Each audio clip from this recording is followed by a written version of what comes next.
The following program is a podcast1.com production. He started in a small town in Texas. Worked his ass off to become one of the most famous wrestlers of all time. We're gonna take care of business tonight, and that's the bottom line. And now he's dominating the world of on-demand audio. And he's doing it for the working man. This is a damn good outlet for me to spew the bullshit off my brain. Yeah! This is the Steve Austin Show. Unleashed.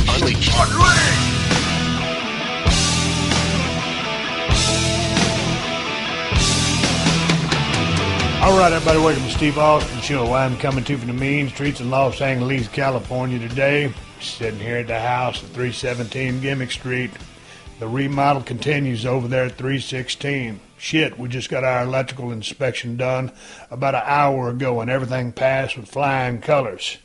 That means the contractor can go in there with the drywall guys, skim all the damn walls, get them slicked down, get ready to put the floors in, put all the damn frames around the doors that we're reinstalling. They got all those prepped and ready to go. Sling some paint on that motherfucker. Put the floors down, like I said. The three doors to the exterior still got to go in. We're still about, man, I act like it's going to be done tomorrow, but it ain't. We still got shit. Maybe till April 1st, April 7th, before we get back in that damn place. God damn, shit, I told my wife, I probably told you guys on the podcast, I just said we should have just knocked the whole house down and started from scratch. But it's going good. I'll tell you what, man, when you tear down the walls, you start breaking in something like an old house that was built a long time ago or had some remodel stuff done to it. You start breaking in those walls, son of a bitch, my contractor calls us over there and shows us some stuff that had been jerry-rigged and fucked up and half-assed. Son of a bitch.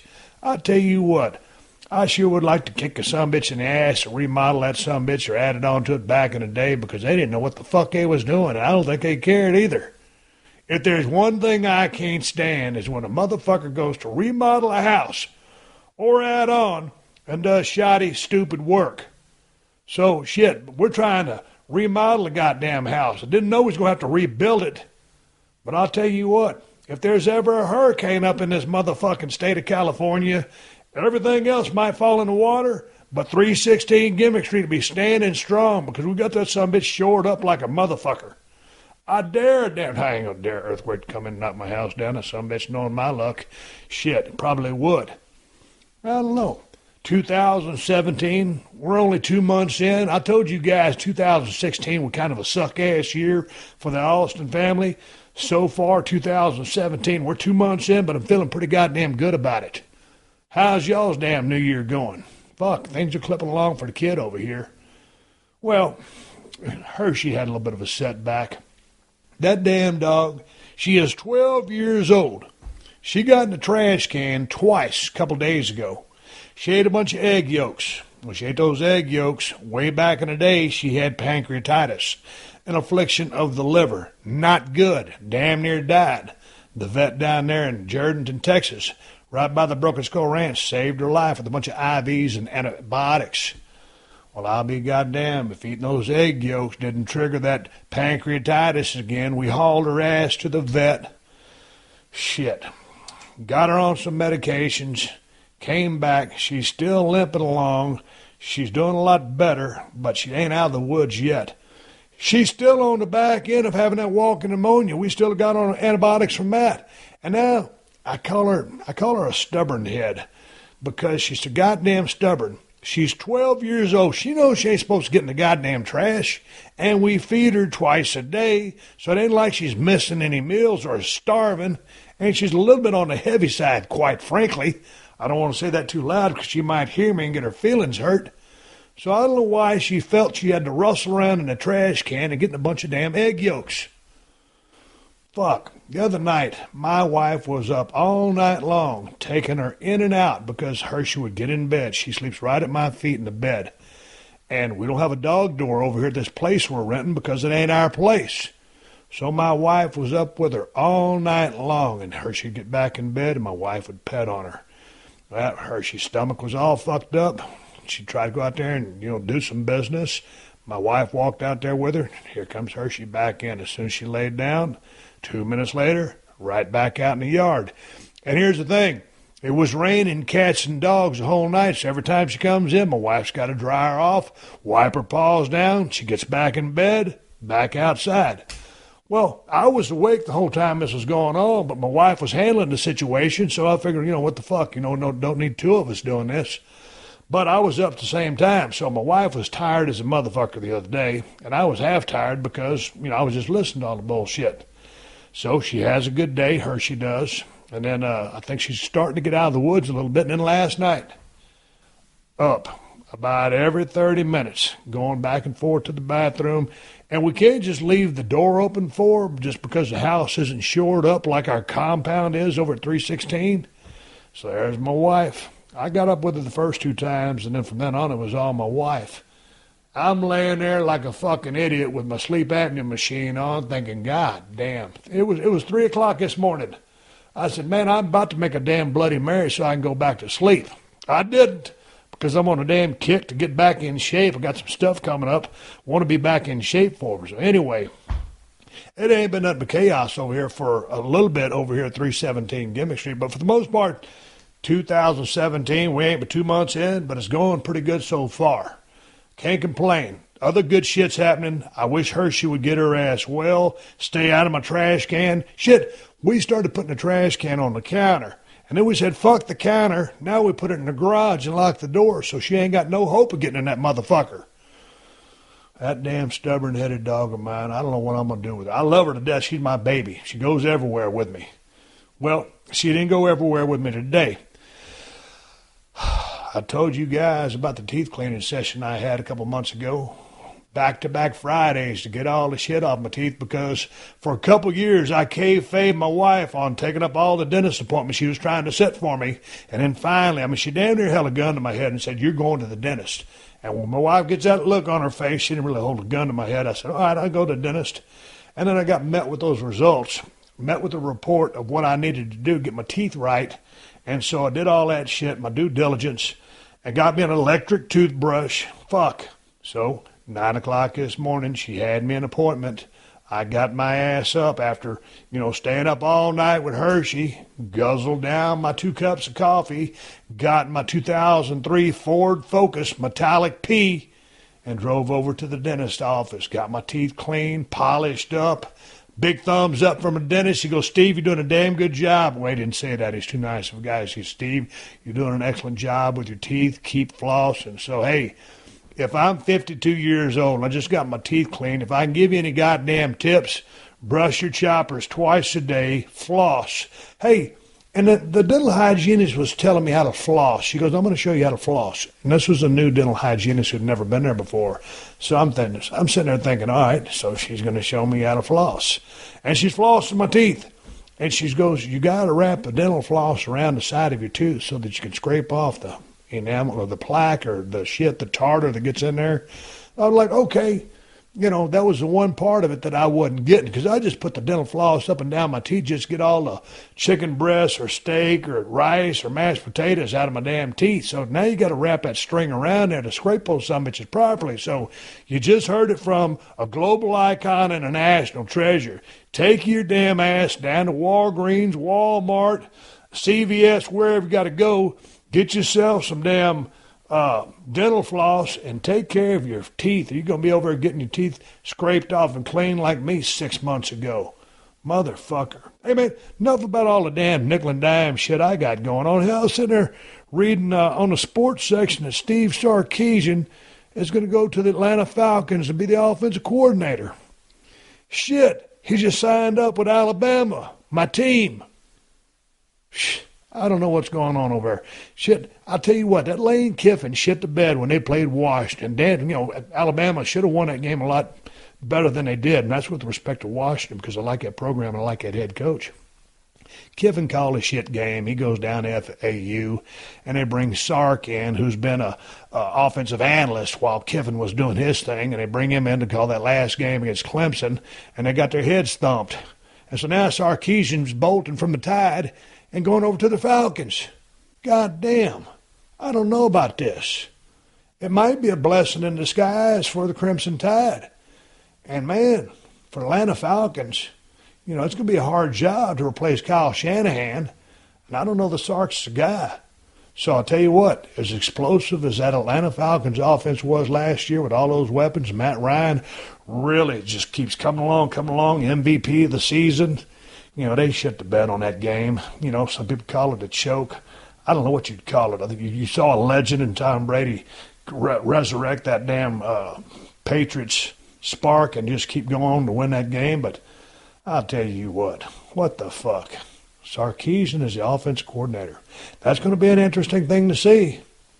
And like I said, we'll see who Alabama puts in his place. Roll Tide. Hey, man, let's get on with the sumbitch here and move on.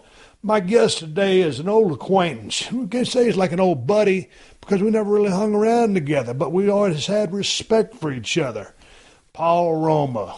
You'll hear the story of how me and Paul got reconnected after so many years. Paul stopped professional wrestling in about 1998, and at that time I was running pretty hot in WWF, and but we had several matches together down in WCW, and one time I believe it was at the Center Stage TV tapings, might have been Florida, but me and Lord Steven Regal, who was filling in for an injured Brian Pillman, hell, we lost our world tag titles to Paul Roma and Arn Anderson. And me and Paul had singles matches and stuff like that. And we always had a good time, man, every time we worked together. And he's a good dude. So we got reconnected, and he's on the podcast today. He's going to shoot the breeze and go down memory road with Paul. He's running a wrestling school up there in Connecticut. He'll drop some 411 on that. And Paul's done a million interviews and kind of wanted to talk about some things other than some of the things that he's talked about on the podcast and the shoot interviews that he's done. So I had a real good time reconnecting with him. He's got a school over there.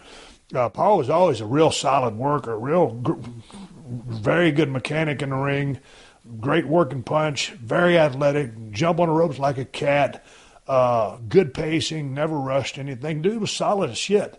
So I tell you what, man, it's like I tell him in the podcast. I thought the Power and Glory tag team, that had a chance for a major run. And I just thought that they didn't get behind that enough. I don't know what the reasons were, but that was one of my favorite tag teams that they had going on way back in the day. Because Paul, I think, is about 5 or 6 years older than me. And I loved Ray Hernandez, Hercules. They put those two guys together. And, of course, when I first started getting WWF TV, that's when I remember him and Jim Powers as the Young Stallions. It was a pretty good little tag team back then. And each of them were kind of coming into their own. Obviously, there were some problems there in the team. You've heard about them before probably. You'll talk about them briefly here. But when he hooked up with Ray as Hercules for Power and Glory, I really thought WWF should put the gas pedal on those guys. But anyway, enough of me flapping my gums about it. He's on the show today, and we're going to talk to him and see what he's up to, talk to him about his wrestling school. But before I get to Paul Roma, I got an important favor to ask y'all before we really get going. I'm just going to jump in and tell you what's up. I'm able to do this podcast for you free twice a week thanks to all the great sponsors. And to make sure this podcast stays free and we keep the commercials to a minimum, please help a brother out by taking a short survey at podcast1.com/mysurvey. It will take less than 5 minutes of your time, and it's completely anonymous. And again, it'll really help me and this show out. It'll make sure we get the right sponsors and that we keep the ads to a minimum. That's podcast1.com/mysurvey, or go to podcast1.com and click the survey banner. I appreciate the help. Hey, let's get on with it before we get to Paul Roma. Valentine's Day is less than a week away. Are you covered? Or are you going to be in the doghouse come February the 14th?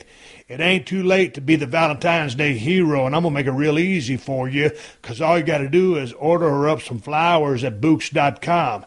That's BOUQS.com. This is the Valentine's Day that she ain't never going to forget, because you were on your game and had the biggest, most beautiful bouquet of flowers delivered to her on Valentine's Day, not the day after. And it's a win-win for you because she's happy with her Books, and you're happy because you didn't go broke buying flowers. Books flowers start at just $40. So go to Books.com. That's BOUQS.com, and use my promo code Steve to save 20% off your order. And when you register at Books.com, you'll also get free weekday delivery. And with Books Flowers, ain't no hidden fees, no care and handling fees. They ain't going to try and upsell you on a bunch of other stuff. What you see is what you get. Book's flowers are grown on eco-friendly farms and cut fresh so the flowers last longer too. They have farms on the side of volcanoes and all along the coast of California. It's farm fresh flowers right to her table. So order her flowers from Books.com. That's Bouqs.com, and use my promo code Steve to get 20% off. Get on it, Books.com, and use the promo code Steve to save 20%. And remember to register so that you get the free weekday delivery. This is Steve Austin Unleashed. I'm running a little bit late here. My guest today is Paul Roma. I haven't talked to Paul Roma in a long-ass time. Paul, how you doing, first of all? Welcome to the show. Well, I'm really glad to be on your show, Steve. I mean, I feel like a fan now. I've been out of the business so long. How long have you been out of business? When did you retire, 98? I would guess about that, yeah. God dang. And, man, we just wrestled a few times here and there down in WCW. And, shit, all this time has passed by. I'm going to read a quick email. I got a show email for the Steve Austin show. And I got an email one time, man, that said, hey, Steve, Paul Roma is my trainer and has told me nothing but good stories about you two from back in the day. Would you ever consider having him on as a guest? And he said, best, Joe Zimbardi. And I said, of course. Paul and I always got along. The respect is mutual. So anyway, that's how we hooked up this conversation. And I told Paul, I got this email and I called Paul. Geez, when was it we talked? Was it November or December? I think it was December. I was sitting in a deer stand and I was talking in a real quiet voice like I was trying to kayfabe the deer so I didn't scare them all away. I don't know what Paul was thinking. He said, this fucking Austin guy's out of his mind. I was in a deer stand sweating my ass off trying to talk to Paul. I said, we were catching up, just trading those stories because Paul is kind of like I am with a lot of guys. Man, we never had each other's phone number. You left the business. I went my way. We don't have each other's email address, but it's kind of one of those things where, like I said, the respect is mutual. So once we hook up, it's just like it never, just like it was always the way it was. We just turned into friends. But you're talking to me on the phone, I'm thinking, man, this guy must think I'm real weird the way I'm talking. And we finally, I told her, I said, you got to be on my podcast. I said, we'll just sit there and shoot the breeze and talk about the old days, but give me time to get back so I can do my research. Well, I got back to Los Angeles, and now they're remodeling my house. And then, so I'm renting this house next door. Did you get that picture I texted you, Paul? No, I don't think I did. Oh, I told you I was having... Oh, wait. That was... just now? Yeah. Yeah. Yeah, it was a picture of my computer on this little bitty, it's like a $20 ottoman you get off the internet. And Paul's laughing at me because he knows the chicken shit setup I'm talking about is a shoot. And I'm sitting in this fucking chair, and I got to bend down because my microphone is so far, away from my mouth. So I went into the damn garage, and we got this little 2-foot step ladder. So I needed something to rest my microphone on. So I got my microphone on the 2-foot ladder. I got my computer on a little box. I'm sitting in this chair that's kind of like a lowrider chair. All they need to do is hit that lowrider music, and it'll be my theme song for the show. Is your life a clusterfuck like mine, Paul? Or now that you're about 58 years old, has all the years in the business made you smarter? I don't know. I mean, sometimes I think I'm smarter, and then there's those other days, man, and then I know that's just a lie I've been telling myself. God damn. I want to kind of skew this conversation more towards something that can speak to, the students of the wrestling class or the wrestling program that you help coach. And to be able to just talk about navigating the business, learning things along the way, because I know you've done a whole lot of interviews. I listened to some of those, and I got to watching a bunch of your matches. And man, you had speed, strength. I mean, you had a great physique, very athletic. The way you jump on those turnbuckles, just moved like a cat, and you had a great look. You came in back in the time when, what'd you start, 85, 86? Yeah, maybe around there. Hell, I can't remember. But, I mean, it was kind of the wild, wild west back then. And back in growing up, I was in Texas, so I was really cutting my teeth on NWA, Mid-South, Power Pro, stuff like that. And then I started getting more in New York right when you guys, along with Jim Powers, become the Young Stallions. And then, followed you from Power and Glory and on, and then you ended up in WCW. And then we crossed paths. Hell, y'all took the World Tag titles from me and Regal. You and Arn did at a television tape, and I think it was at Center Stage, wasn't it? I don't know if it was there or it was in Florida. Goddamn, was it Florida? It might have been. Think it may have been in Florida. I don't know. But anyway, let's go back to your high school days, because when I look at the way you worked in the ring, you were aggressive as a heel. You had that mean streak. As a babyface, you had fire on your comebacks. Dude, you were really, really solid in the ring. And I'm thinking, this guy was a hell of an athlete. And I had to go back and watch some of your stuff. Dude, what's your athletic background? Were you a football player, track guy? I ran hurdles for a little bit. Dude, you on a damn track running hurdles? Played a little football. Dude, but you weren't as big back then.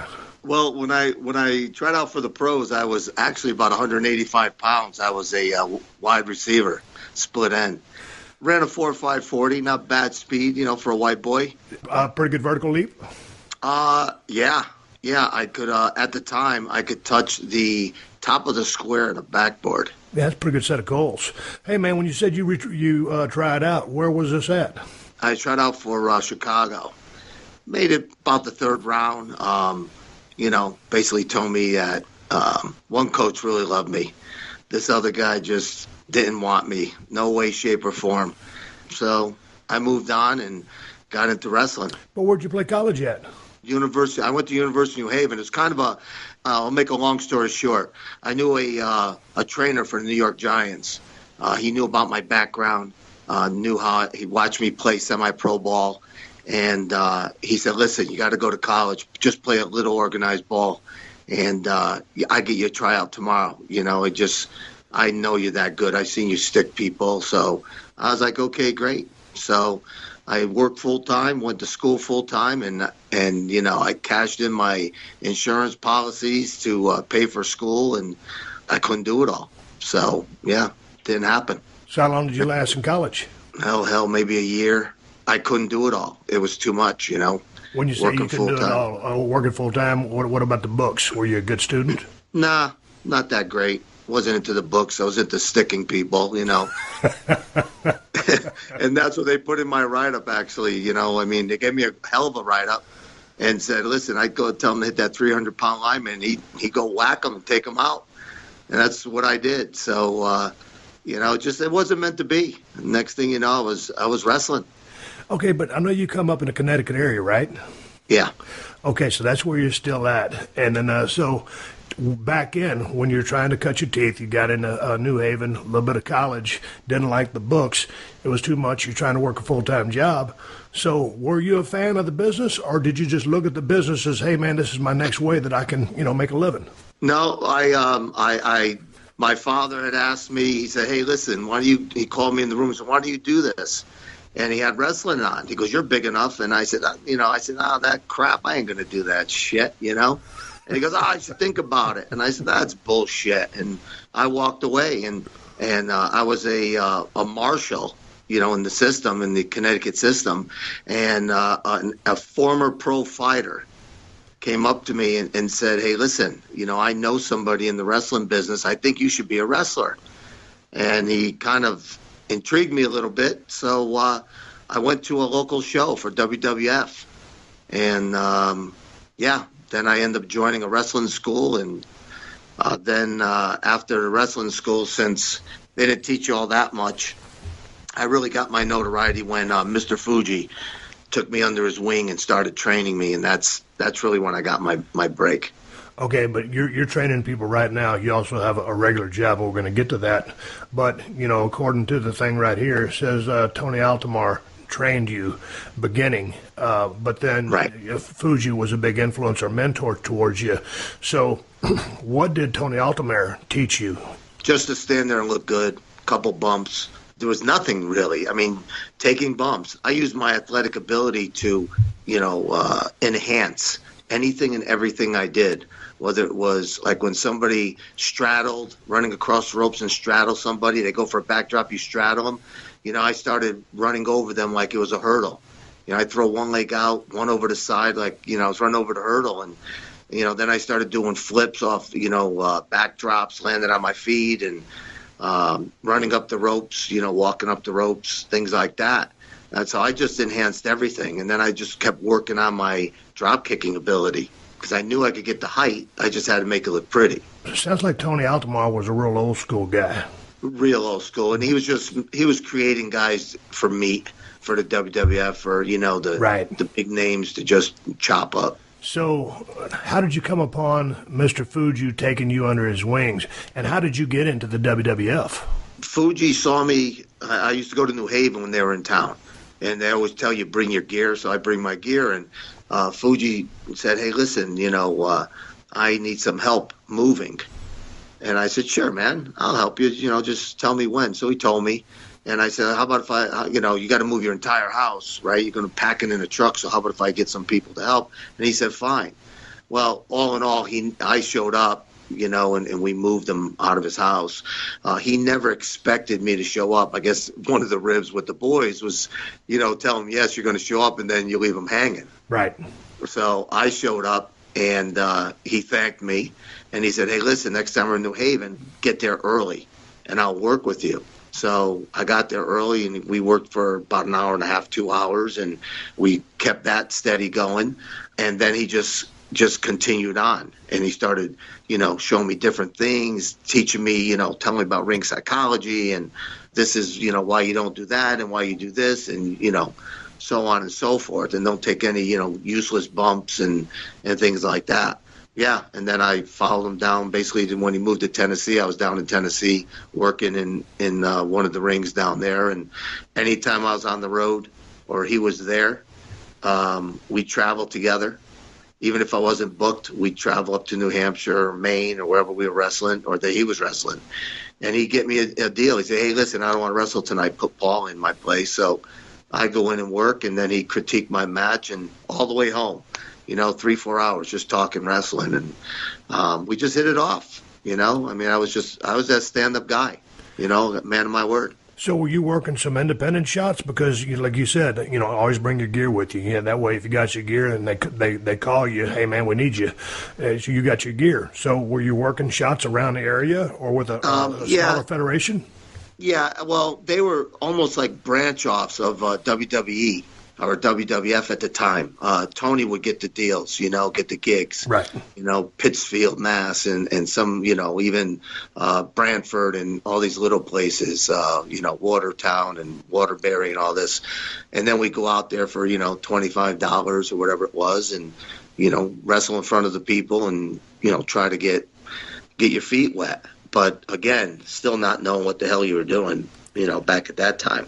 So when you say that Fuji was a mentor, I mean, dude, this wasn't just a once, hey, I'll give you a pointer here or a pointer there. You guys had a relationship and traveled together, and this guy really did work with you. Oh yeah, we were. I mean, we called him Uncle. I mean, he told me I could call him Uncle, and he says, meant something, and yeah, he would just every even if we watched the match, him and I together. He would ask me, what do you think of this or what do you think of that? And what did he do wrong here? Or what could he have done? And, so I just picked his brain just constantly. And I said, what, Fuge? We were in Illinois or something. And I said, I can't get this psychology thing. He goes, listen to me, in his language. He says, it's just going to come to you.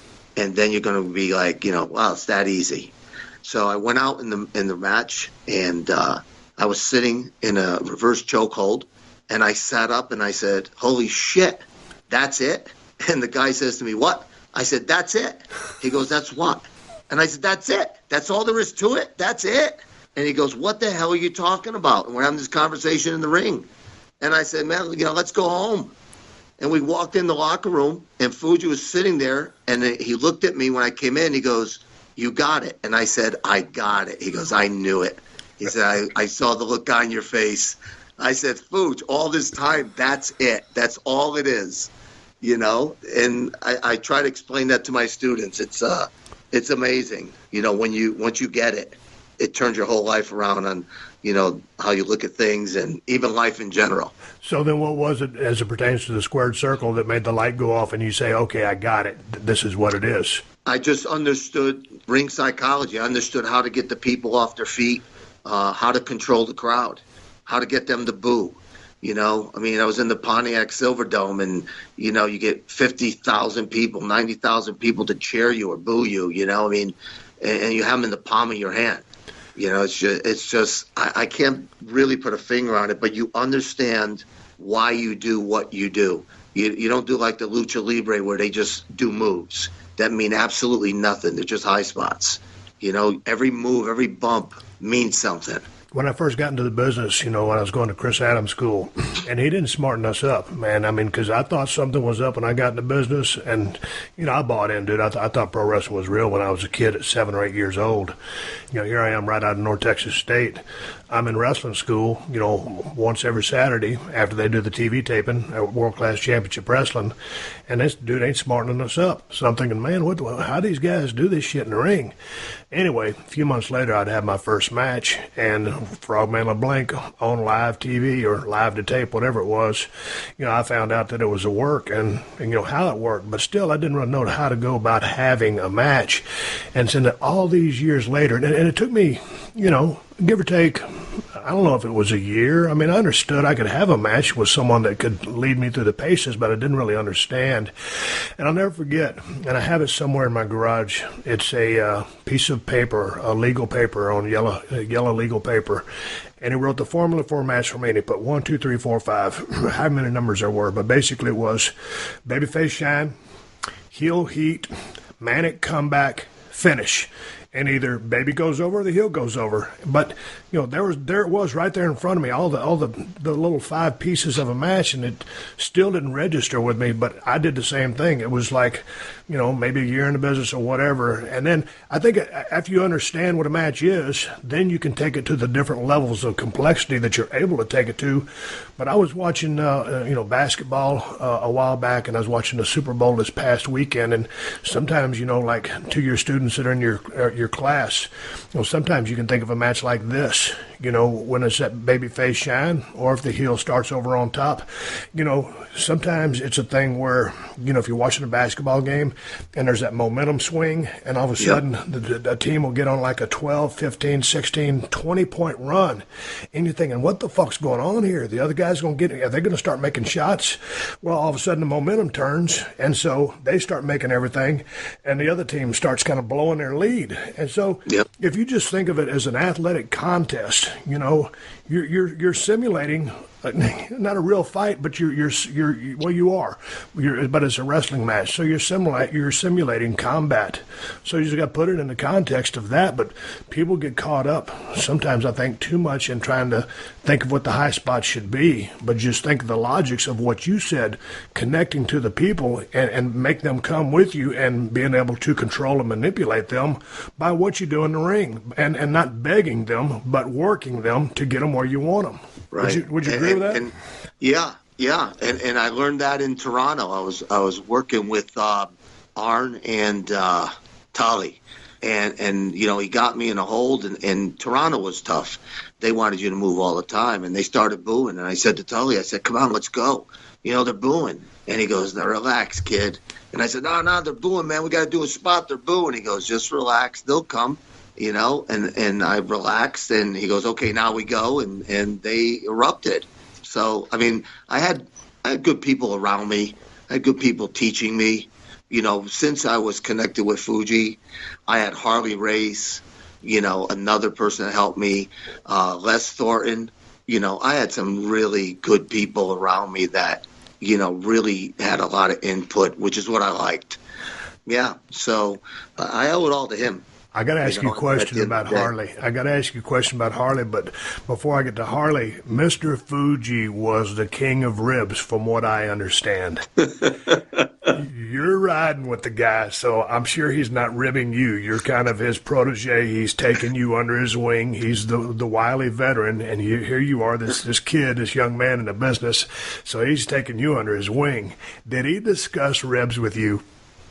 Yes, and here's the thing: we're on a flight. We're going to Australia, and he says to me, one of the funniest ribs. I think it was funny. They would paint the boys' fingernails when they went to sleep when we were flying overseas, with nail polish. Yeah. So he calls me up to first class, and he says to me, "Here," and he hands me the nail polish. He goes, "Go paint Don Morocco's nails."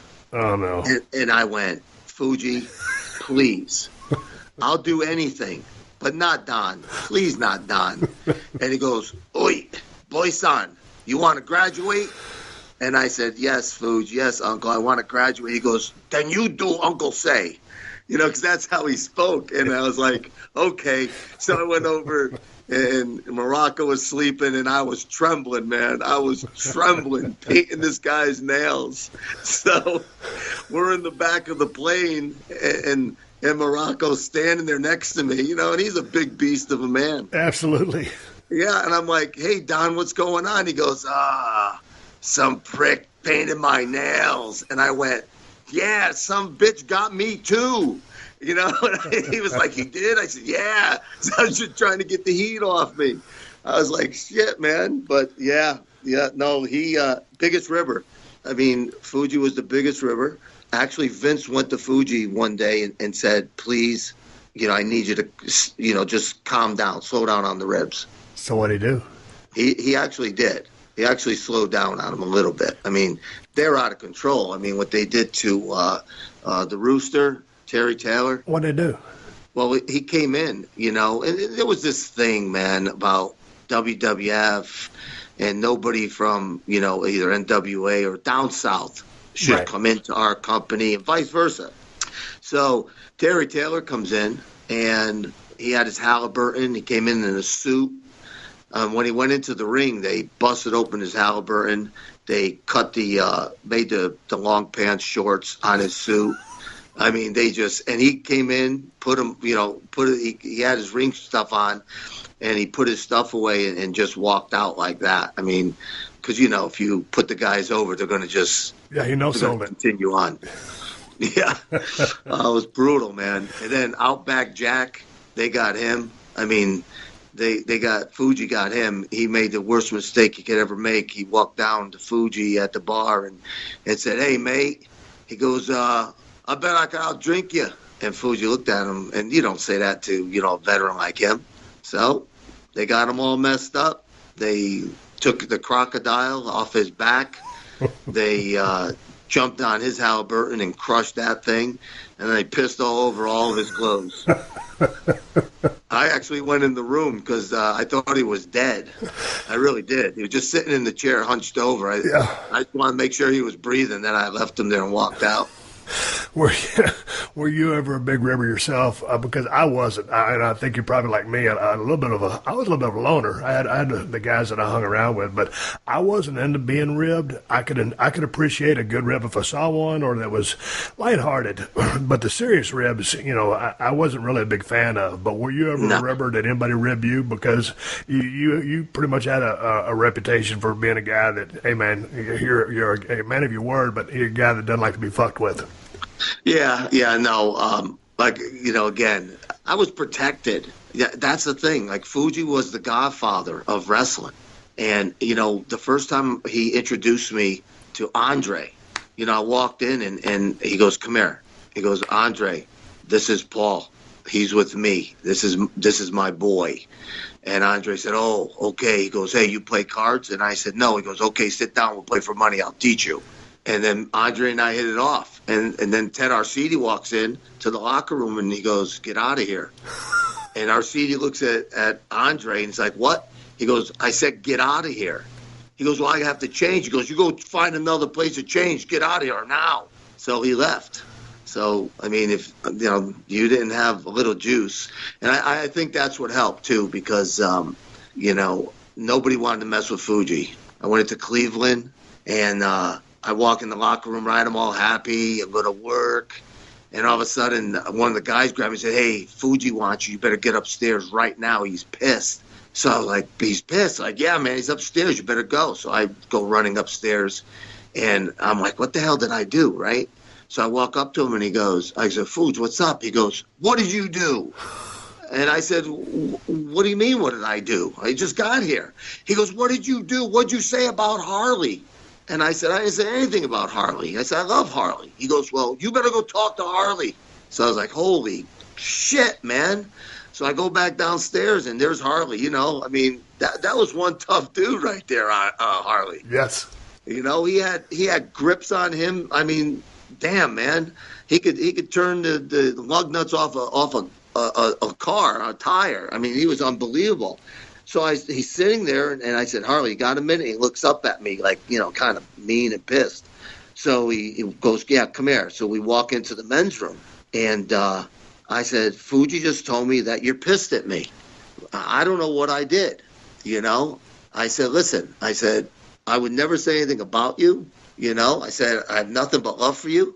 And he goes, well, somebody said that you said something about me. And I said, I'll tell you what, Harley, you bring that son of a bitch in here, and I'll punch him right in his fucking face. And he goes, you know what?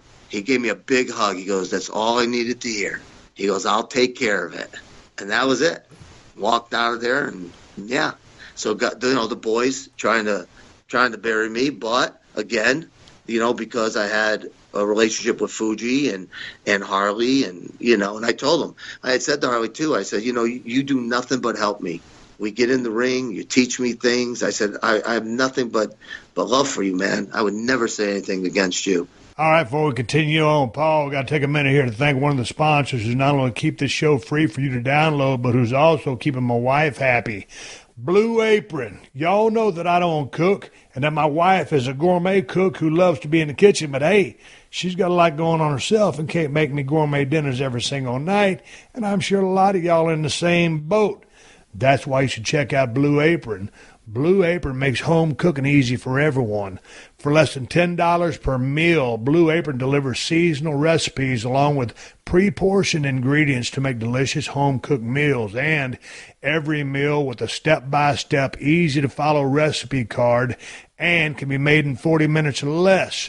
This is idiot-proof cooking, people. You can choose your meals each week and your delivery options. There's no weekly commitment, so you can get deliveries when you want them. Blue Apron uses only fresh, high-quality ingredients in all their recipes, and some of this month's options include cashew chicken stir-fry with tango mandarins and jasmine rice. And roasted pork with apple, walnut, and farro salad. Plus, they got vegetarian options like udon noodle soup with miso and soft-boiled eggs, which makes my wife happy. You can see this week's full menu options and get your first 3 meals free with free shipping at blueapron.com/unleashed. You'll love how good the food tastes and how easy it is to make home-cooked meals with Blue Apron. So get on it. Go to blueapron.com/unleashed. That's blueapron.com/unleashed. All right, if you're in the market for a car, then you need to check out TrueCar.com and the TrueCar app. TrueCar gives you the pricing information you need to feel confident about your purchase. When you register at TrueCar, you'll see what other people in your local market paid for the car you want. From there, you can connect with a local TrueCar certified dealer and enjoy a more confident car buying experience. TrueCar shows you real pricing on actual inventory, so you see competitive pricing offered to you by TrueCar certified dealers for vehicles that are actually on their lots. TrueCar makes car buying easy, no matter if you're looking for a brand new or a used vehicle. And there's over 500,000 pre-owned vehicles available from TrueCar certified dealers nationwide, and there are over 13,000 TrueCar certified dealers. And over 2 million cars have been sold to TrueCar users by the TrueCar certified dealer network. TrueCar users save an average of over $3,000 off MSRP.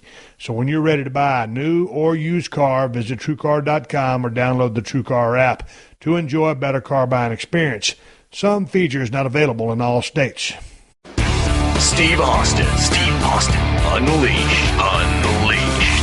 Let me ask you a question about Fuji. I understand, I saw him on the WWF. I know he's in the Hall of Fame, highly respected. But what gave him such clout in that locker room? What the fuck was it? Because he was just a little guy. Well, I could tell you a story that I heard. People swear it's true. Fuji told me the story. I have to believe it's true. My understanding was he was a hitman on his island. He was basically a real badass dude. I know that he had neighbors complain about his dog barking every night, and they, call the cops and so on. So Fuji invited him over for a little picnic, and he took their dog and he fed them their own dog. He cooked their own dog and fed it to them. God damn, I think I might have heard that story from somewhere. Was that a shoot? Yeah, that's a shoot, man. That is a shoot. But all the boys loved him. But he was a merciless ribber. I mean, I think it was all. I think it was done in jest. I think it was just. I'm guessing it was just a total prank. There was no malice behind it. But some of the rips can get pretty wicked.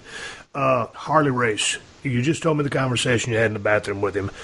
We used to go over to Harley's house when we was working with WCW.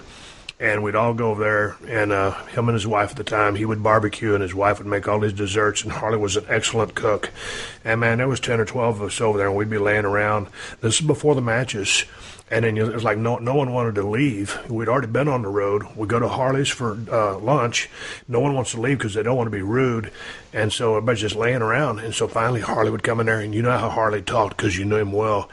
Yeah. All right, because Harley never raised his voice. So he'd walk into the living room. Okay, everybody get out. And that meant it was time to go. We'd go back to our hotel room, catch a shower, and then we'd go to the building. We'd work Kansas City. And then we'd go back to Harley's that night and just drink beer all night and shoot pool. But Harley was one of the toughest guys in the history of the business. And Ric Flair always told me that. And sometimes when he would go to Japan to defend the NWA title, but I don't know if he had heat or that he needed protection or whatever, they would send Harley to watch Flair's back. So I had heard that he was a tough man. What made him so tough? Because Harley was a guy that took me under his wing as well. I was supposed to be the United States heavyweight champion down there in WCW, but they put me and Brian together, and we'd become the Hollywood Blondes. I always heard the story. Let me put the nail in the coffin. I heard so many stories, but did you ever see any instances of Harley having to, be a tough guy or handle anybody? Where did the reputation come from? I don't know. I never saw him put his hands on anybody. But everybody feared him. I mean, everybody liked him. Everybody respected him, but everybody feared the shit out of him. Yeah. I had said this, even my students I said, listen, either you're feared or you're respected, but either one is okay because chances are no one's gonna fuck with you if you have either one of those. That's an interesting standpoint. And with Harley, I respected him. Same here. And it wasn't a question of, hey, here I am, this young dude, 245. I can kickbox. Yeah, I could box, man. I could take punches. It wasn't about that. It was, the way I was brought up. I respected him.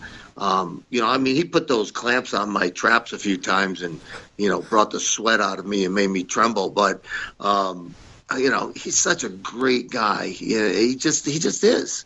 I just think something happened and it carried on. The reputation carried on. Like Fuji, the reputation carried on. What was the deal with his grip strength when you say he had the clamps? He would catch me from behind sitting down, and he would stick his fingers in my traps. Right. Yeah. And I would just let this sound out like this, like that, because I couldn't talk. Yeah. And I said, Harley, man, come on. He goes, so he told me one day, he goes, I get such a kick out of that. That's why every time he saw me, my back to him, he comes sneaking up on me. And he'd do it. And he just laughed, man. You just saw this big mountain of a man chuckling with his shoulders, just going up and down. He just got the biggest kick out of it. And Harley had the best stories in the world, and he would start telling a story, and he'd do that low gravel voice. One time we were down in WCW, and you've been around the business long enough, because you try to take a flat bag bump, you try to protect yourself, but inevitably you're going to land cattywampus, you're going to fuck some shit up, your lower back's going to go out your neck or something. Yep. So anyway, my neck was all jacked up. We were on the road somewhere. It might have been in Kansas City. He goes, kid, come here. because, a lot of the boys, you kind of turn into self-made chiropractors. Some of the guys are pretty good at cracking necks, working on the back and stuff like that.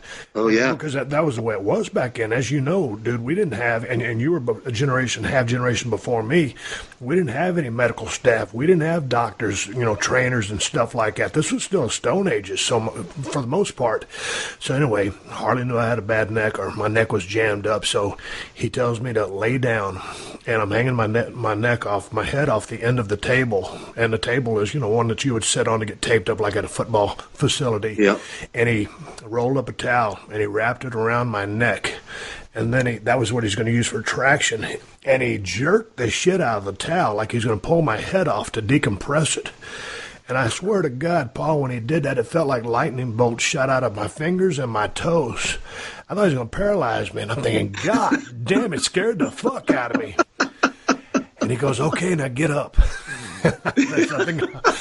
Now my neck is taller, right? Dude, now I'm about 6'5". Yeah. So now I'm thinking, okay. I said, no, I'm good, Harley. I think my neck feels better. Meanwhile, it hurts like a motherfucker. He goes, oh, come here. He goes, come here. So he puts me in a full Nelson. He picks me up and just jerks the fuck out of me. When a full Nelson, you know what it feels like. He's pushing my neck down. And then again, I felt like lightning bolts shot out of my fingers and my feet. And he turned around. He looks at me and goes, how's that feel, kid? So what are you going to tell Harley Race? First of all, you damn near paralyzed me, but I said, I fucking feel like brand new, Harley. He goes, just let me know if he said, let me know if you need me to do that again. I said, hey, you ain't got to worry about that shit. Oh, man.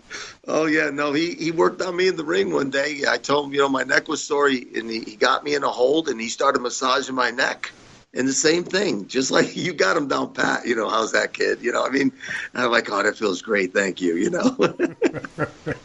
Oh, man. Hey, good stuff. When you first came into the WWF and you had to work your way up the card, but when you first came in there, what was the case as far as negotiating for money?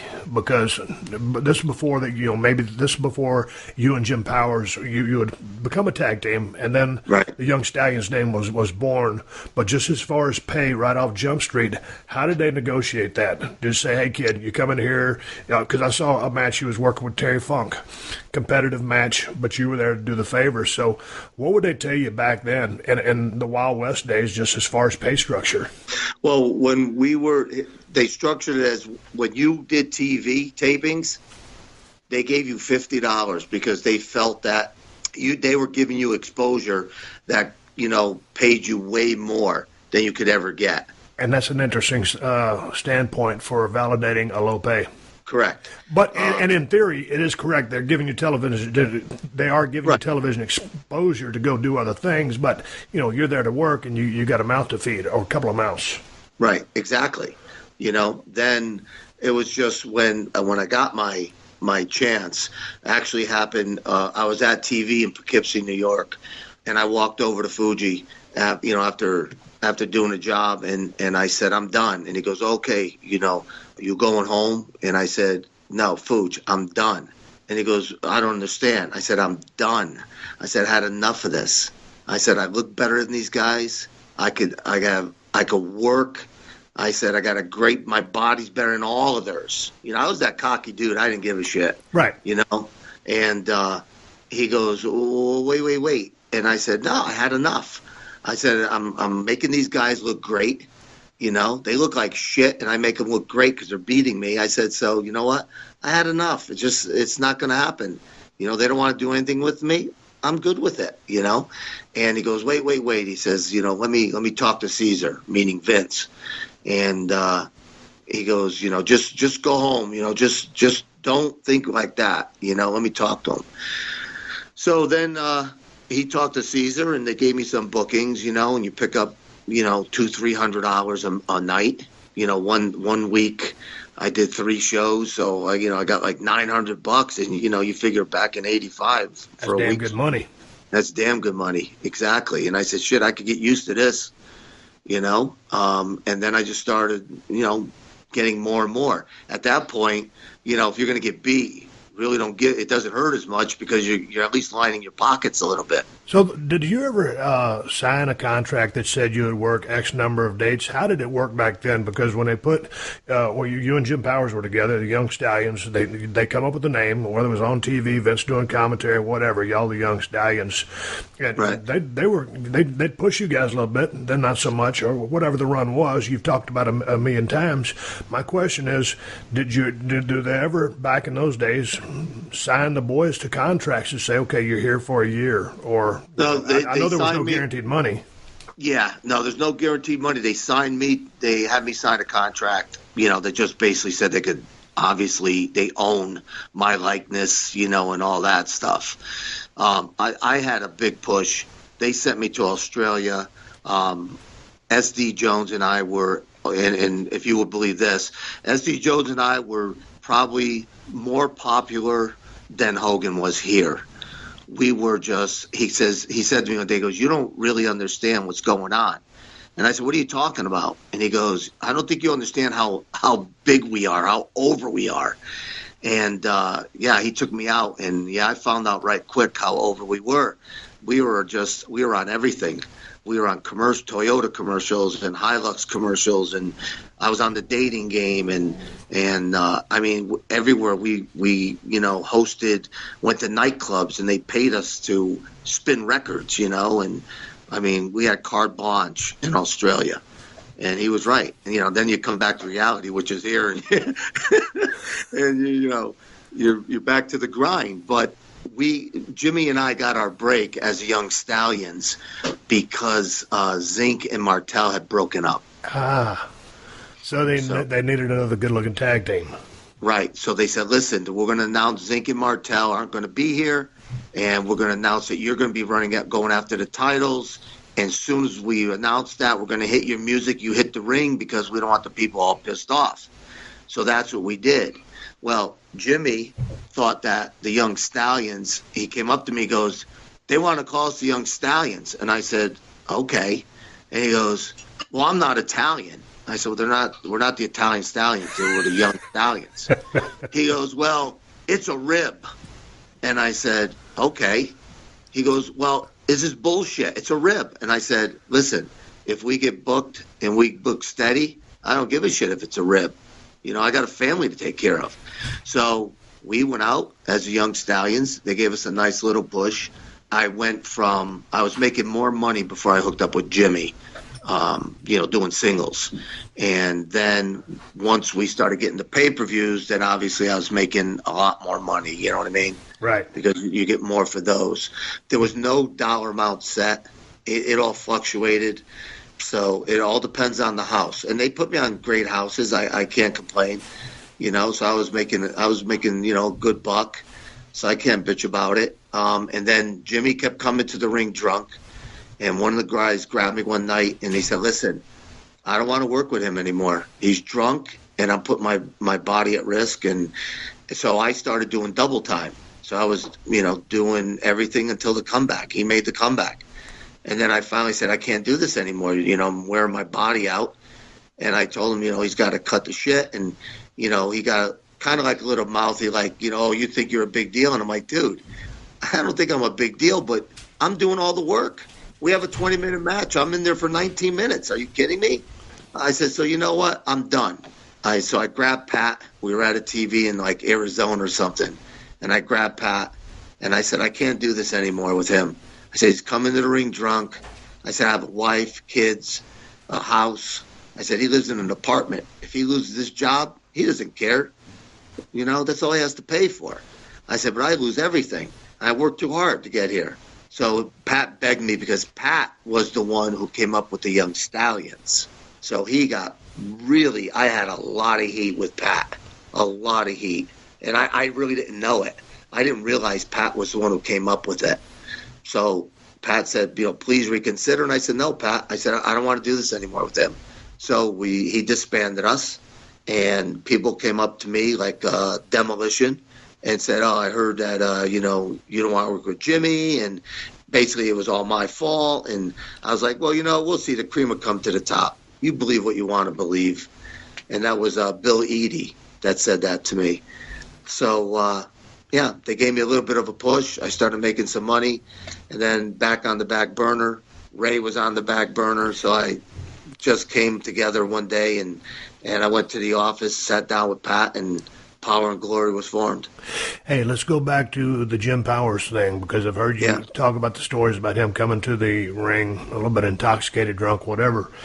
So when you told Pat about this, why didn't they call Jim aside and say, hey, man, listen, do you have some issues? Or are you drinking before you get here? Or Paul's doing all the work? Or your opponents, the people you're working with, don't feel safe with you? Did they address anything with Jim rather than just fade the heat to you like it was your fault? Because this should have been addressed.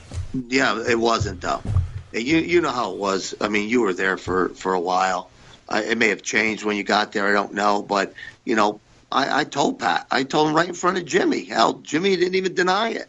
I said, the guys don't want to work with them. He's coming to the ring. He stinks of alcohol. And I said, I can't do this anymore, And, Pat just looked at me and said, well, I just, reconsider.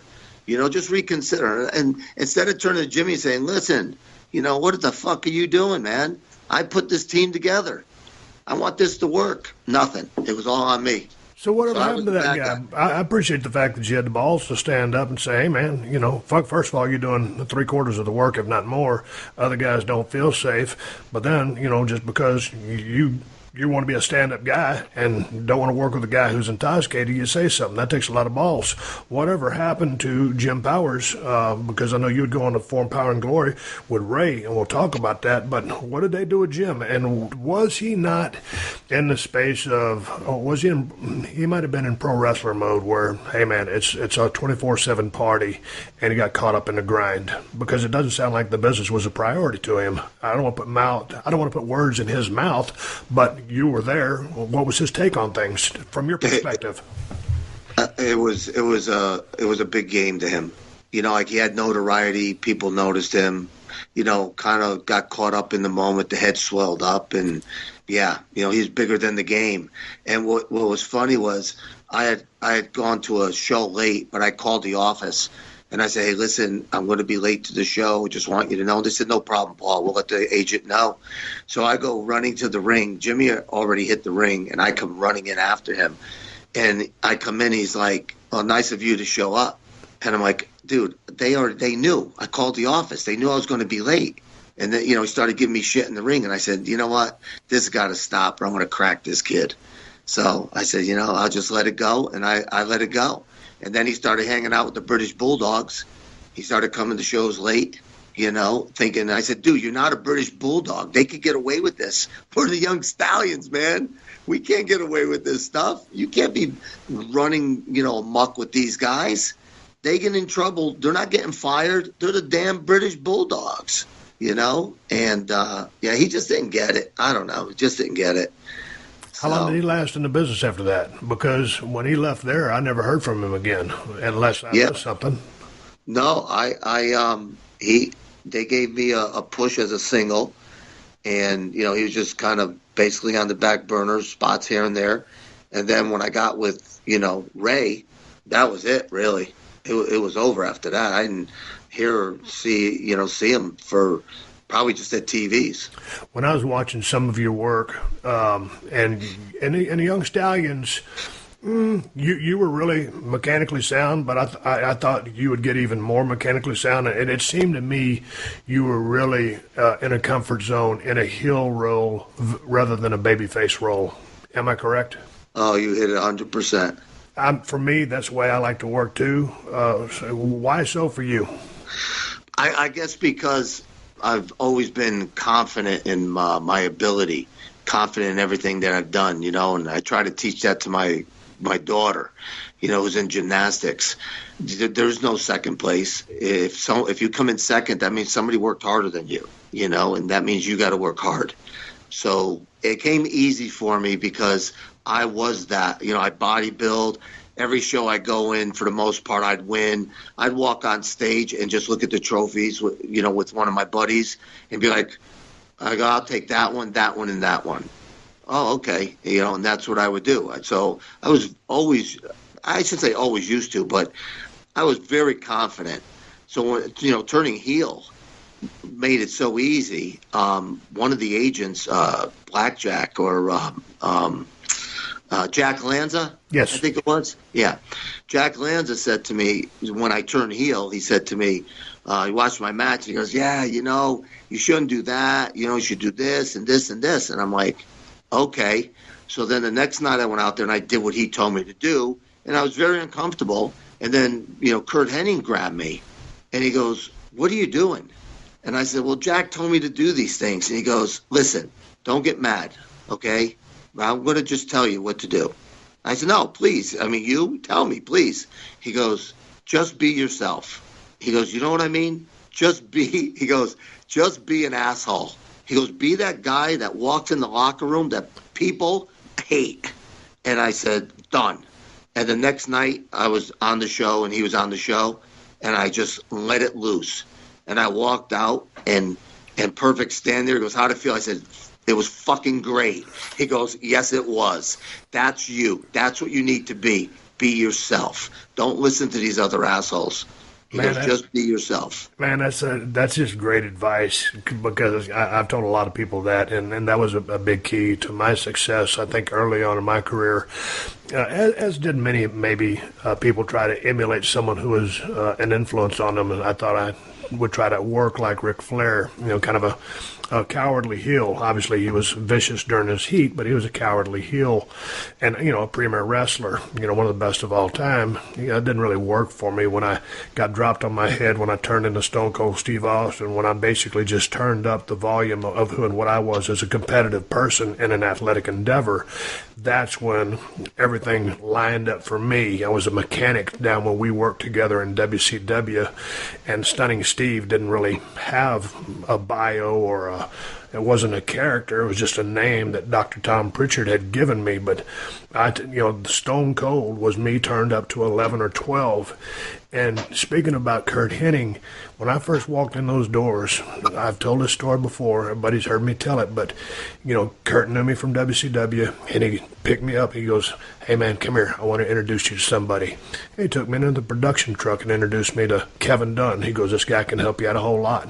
And he was right. Kevin Dunn did help me out a whole lot. But here he goes again, because Kurt Hennig was one of the most generous guys I ever knew in the business. He didn't have any reason. And when I came in theory, I'm in competition for a spot that he's got down the road. He was way better than me at the time, or maybe forever was. But here was a guy, he didn't have no business helping you if he didn't want to. But that's the kind of giving guy that he was, and that was some of the best advice. I think, I'm sure you got a lot of good advice, but that was some of the best advice you'd ever given, and it came unsolicited from one of the all-time greats. Yeah. And to this day, matter of fact, Paul Orndorff, I saw him last year in New York, and went over and we hugged and kissed each other. And I said to him again, I said, I'm going to bring it up to you again. I remember the day you told me, you called me over, you said, hey, kid, listen to me. You look great. You got a great physique. You could wrestle. Vince will never do anything with you. He said, so what you have to do is promote yourself. So whatever Paul Roma does every night in that ring, no matter how tired you are or how hurt you are, you give those people Paul Roma, what they're supposed to see. And he looked at me and he goes, all these years, you still remember that? I said, I'll never forget that. The best advice you ever gave me. And let me tell you, those days when I was hurting and I still got out and I had to give him what, I had Paul Orndorff in the back of my head tell me that, and I was a babyface. I did it. I hurt even more the next night, but I did it. And tell me about the conversation with Paul Orndorff, because I can tell you exactly how it went down.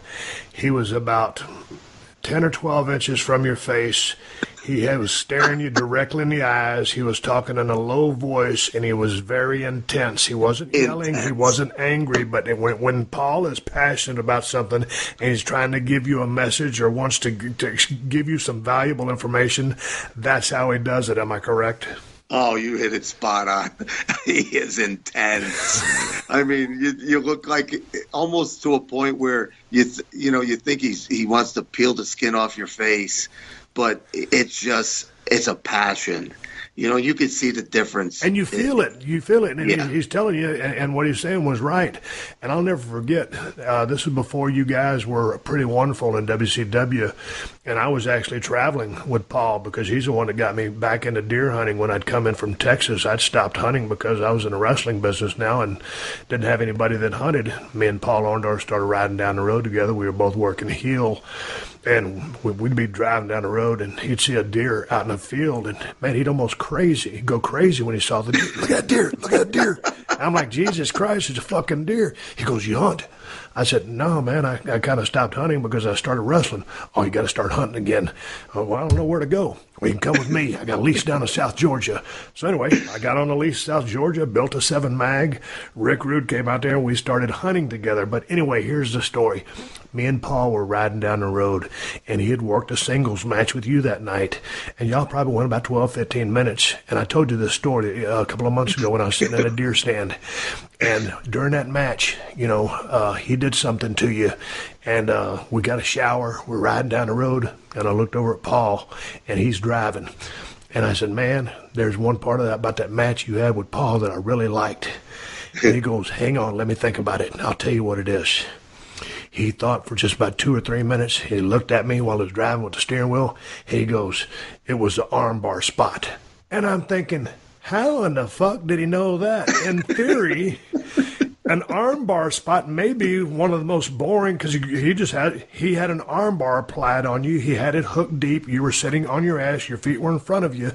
And he had his legs kind of, you know, in that wide stance. And he had that deep armbar. And he had his chest out. And he was looking up. And I said, how in the fuck did you know that? And he goes, that's power. And that's all he said. He goes, that's power, brother. He goes, I had him right there, and I was showing those people I had power. And I said, Jesus Christ. I said, you're right. I said, that was my favorite part of the match. Is that unbelievable or what? I mean, because he was going to flip-flop and fly for you. You were going to make that dynamic athletic comeback that you would make, but that was my favorite part of the match, and he knew it. And I guess he knew what was going through my head. Yeah. Well, you know, I mean, you're at that level, and that's what a lot of people aren't at. Like even today, they're not at that level. You know, they think, you know, that you have to set yourself on fire and throw yourself off the top of a steel cage, you know, to get an applause from the people, and that's their high spot. And it just doesn't work. You know, it's like Bugs Bunny, right? And Donald Duck, or whatever his name is, Daffy Duck, when he blows himself up on stage and the people finally applaud for him. Right. And he's like, well, encore. I could only do this once. That's what it's like today in wrestling. They can only do it once. All right, Paul, to give me the go-home cue, let's put a hold on it right here and come back next week and pick it up with Power and Glory. But right now, it's time for my video of the week. And I was thinking about doing a Young Stallions match from the old days, but, man, I tell you what, I come across on WWE Network a hot match with Power and Glory versus the Rockers, SummerSlam 1990, August 27, 1990.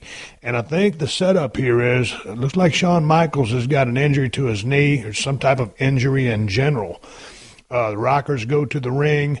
Hercules and Paul Roma jump them at ringside, get the heat on Shawn, and it's basically a handicap match from then on, and it's action-packed, good stuff. Paul, great work in the ring, high energy, smooth, and I always liked the work of Ray Hernandez, Hercules. Just a big, powerful physique, thought he looked like $1 million.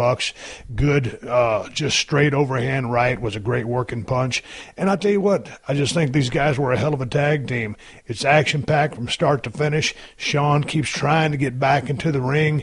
Power and Glory keep knocking his ass back down. At the end of the day, it's Paul Roma getting the win with his partner, Hercules. Power and Glory over the Rockers, SummerSlam 1990. Check that out. And then next week, maybe we'll go into some Young Stallions days. But you can see a difference here because the difference in Paul's work with Ray is Power and Glory. He's way more confident. He's much more aggressive. He was in his comfort zone because he's working heel. Young Stallions were a fine babyface tag team, but Paul, as we talked about, was always more comfortable working heel, as I was. So anyway, it's a heck of a handicap match Great heat, hot crowd, good event, and that's my match of the day. Check it out. Hey, man, ProWrestlingTees.com/Steve Austin is about to have a bunch of new T-shirts that we haven't released yet. All the ones I used to film the latest season of Broken Skull Challenge. Go to ProWrestlingTees.com/Steve Austin or BrokenSkullRanch.com. Man, I tell you what, I'm so damn tired, I need a Broken Skull IPA, and I can get one from El Segundo Brewing Company. If you can't get there yourself, you can get it at Whole Foods and Total Wines if you live in California, and if you don't, check InsideTheCellar.com to see if they ship to your state. Man, I appreciate y'all supporting the sponsors of the Steve Austin podcast because they're the ones that let me do this for you free twice a week. So big thanks to the Books. Order flowers from Books.com and use the promo code Steve to save 20% off your order. To Blue Apron, go to BlueApron.com/Unleashed to get your first 3 meals free with free shipping. And, of course, Amazon. They've been supporting this podcast since episode number 1. And Amazon is the best place to get the Cold Steel Broken Skull knife, just $75 for the most badass pocket knives on the planet.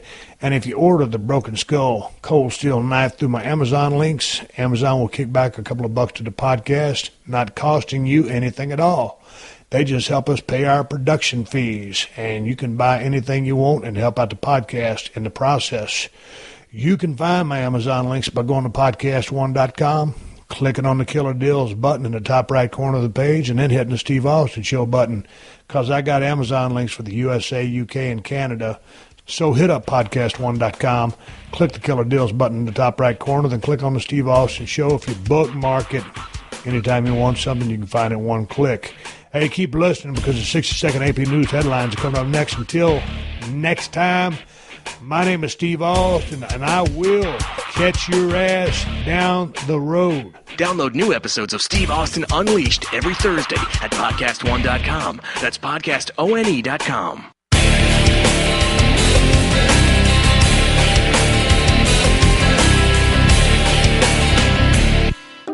The Forbes interview from Podcast One just launched with the king of podcasting, Adam Carolla. On February 1st, we're dropping a new show. It's called Forbes Under 30, where we talk to young entrepreneurs, hosted by me, Steve Goldblum. It's interesting because when you're a creator, that never leaves you. You always have this urge to want to create. Like, it's just who you are. You like the girl from Wreck-It Ralph. She knew she was a driver the whole time. That's Martellus Bennett, one of our first guests. Who knew this NFL star was also an artist? He's that and much more. Subscribe to Under 30 on iTunes now, and be sure to give us a rating and a review. Stay tuned for the latest AP News headlines from Podcast One right after this. The Angry President. I'm Rita Foley with an AP News Minute. We've learned that President Trump was seething when he fired FBI Director James Comey. He felt Comey let the FBI's Russia investigation play out in the press, we're told. Former Trump campaign advisor Roger Stone tells the Today Show this morning the Trump presidential campaign did not collude with Moscow. The idea of Russian collusion is a canard. It's a falsehood. Earlier on the Today Show, White House Deputy Press Secretary Sarah Huckabee Sanders was asked about a line in the president's termination letter to Comey that read, "I greatly appreciate you informing me on 3 separate occasions that I am not under investigation." Some have called that statement into question. Sanders was asked about it. Look, I'm not sure on the reasoning behind that exact part being in there, but I do know I spoke to the president directly, and he said that those moments and conversations did take place. I'm Rita Foley.